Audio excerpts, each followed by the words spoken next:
Em nome do Pai, do Filho e do Espírito Santo. Amém. Os mestres da lei que tinham vindo de Jerusalém diziam que ele estava possuído por Beelzebu e que pelo príncipe dos demônios ele expulsava os demônios. Então Jesus os chamou e disse: Como é que Satanás pode expulsar Satanás? Em verdade vos digo, tudo será perdoado aos homens, tanto os pecados como qualquer blasfêmia que tiverem dito. Mas quem blasfemar contra o Espírito Santo nunca será perdoado, mas será culpado de um pecado eterno.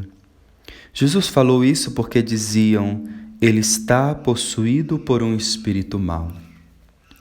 Querido irmão e irmã, a palavra de hoje é do Evangelho de São Marcos, capítulo 3, versículos de 22 a 30. O Evangelho continua a nos provocar, porque o Evangelho está nos perguntando hoje: de que lado estamos, de Jesus ou desse grupo que o acusa ou condena? O Evangelho apresenta como que duas partes hoje. Uma primeira, que vimos essa acusação que fazem de Jesus, dizendo que ele age, mas sob o domínio de Satanás. E a segunda parte nos traz sobre a blasfêmia contra o Espírito Santo. Veja, a nossa salvação está em jogo. E o que significa isso? A nossa salvação consiste em decidirmos por estar com Jesus, ficar ao lado dele, como ele realmente é, e não como gostaríamos que fosse.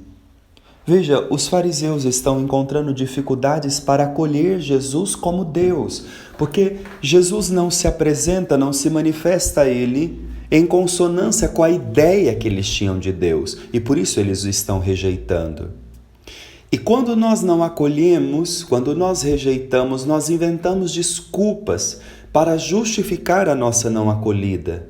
E é isso que eles estão fazendo, a ponto de acusarem que Jesus está sendo conduzido, impulsionado por Beelzebu. E se é assim, nós não podemos ir atrás dele. Mas a questão não é essa. A questão é que eles estão fechados porque Jesus não coincide com a ideia que eles faziam do Messias. Bom, se não é como a minha ideia, eu não quero.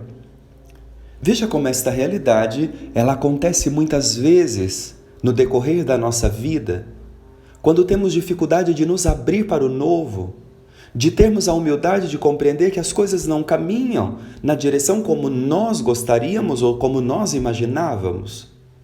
E quando isso acontece, a nossa tendência natural, humana, como defesa, é nos fecharmos e dizermos: não, assim eu não quero, assim eu não aceito.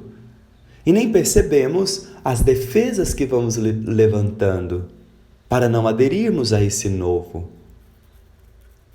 E o texto de hoje, o Senhor está dizendo que fechar-se a Deus, dizer que Deus não pode, esse é o pecado contra o Espírito.